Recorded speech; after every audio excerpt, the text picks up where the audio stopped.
Before we get started, I just wanted to say I'm sorry for not uploading consistently as I was before. I'm just older and I have a lot more stuff to work around now. And I also have a lot of plans for the future, not just in my lifetime, but for my channel. But I'm not going anywhere. I'm still going to be uploading videos like I love doing.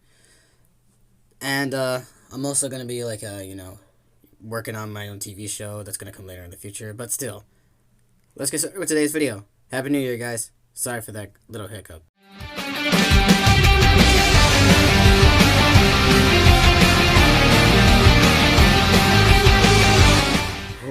Yet another Sonic underestimation video.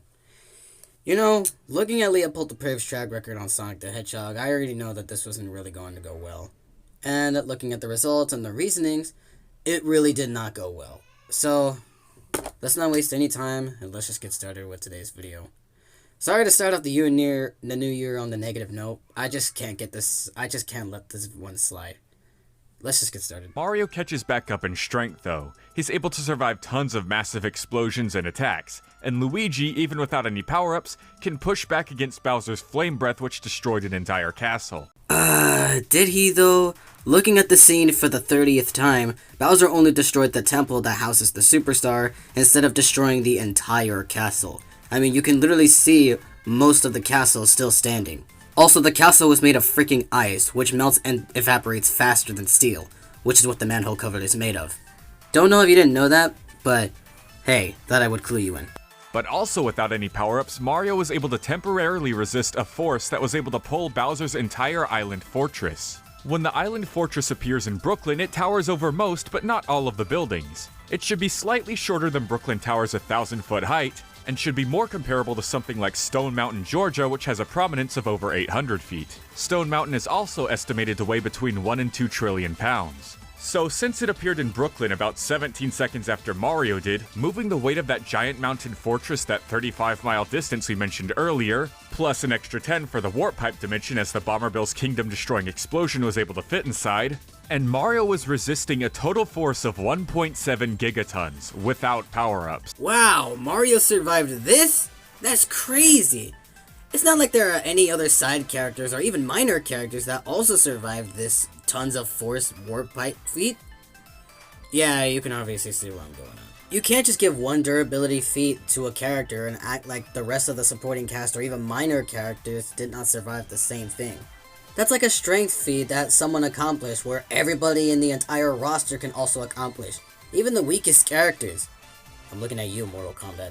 You know who you are. Also, I wouldn't even count this as a durability feat anyway. The warp pipe just transferred them there. It didn't blow them up or anything like that.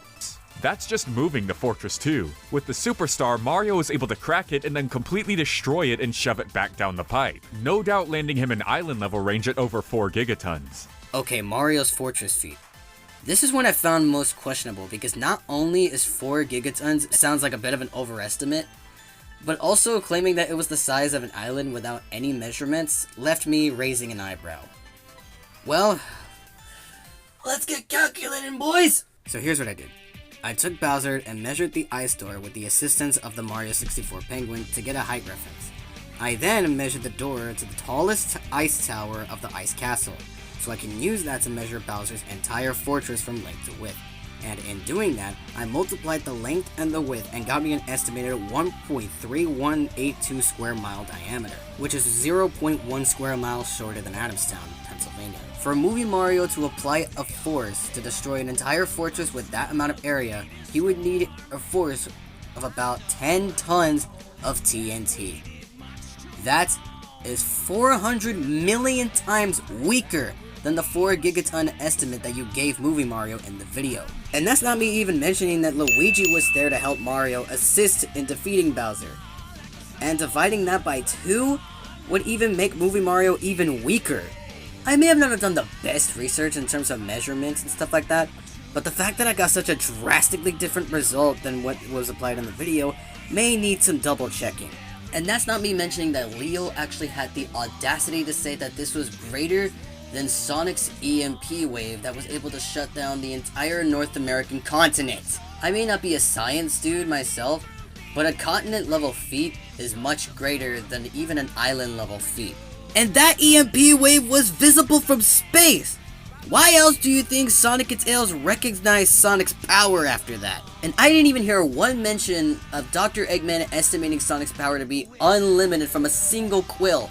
And a single quill can pull off an EMP shockwave that's even visible from space. So imagine how much power Sonic has in his base form. That's right, movie Sonic in his base form is stronger than that of Superstar Movie Mario. How ironic is that, Leo? And he tried to cover all this false claims up by claiming Movie Mario was under-researched. The real problem lied in the fact that Movie Mario was just severely under-researched. Nowhere I looked mentioned anything that happened with Bowser's floating island fortress. That's like the final blow in the movie. But completely ignores that of even base Sonic's true potential, strength, and power. And this gave me the impression that no matter how much Sonic accomplishes throughout his life, it will never impress LeopoldTheBrave like that. It's not just him, too. I don't know why people just love neglecting all of Sonic's best accomplishments throughout all sources of media. Not just the games, but also the movies, the comics, and many more. So hopefully this can teach everybody a lesson on how to not underestimate Sonic, regardless of which version it is. Do your research before you come to a concrete conclusion about his power level and speed. Thanks for watching, guys. Peace out.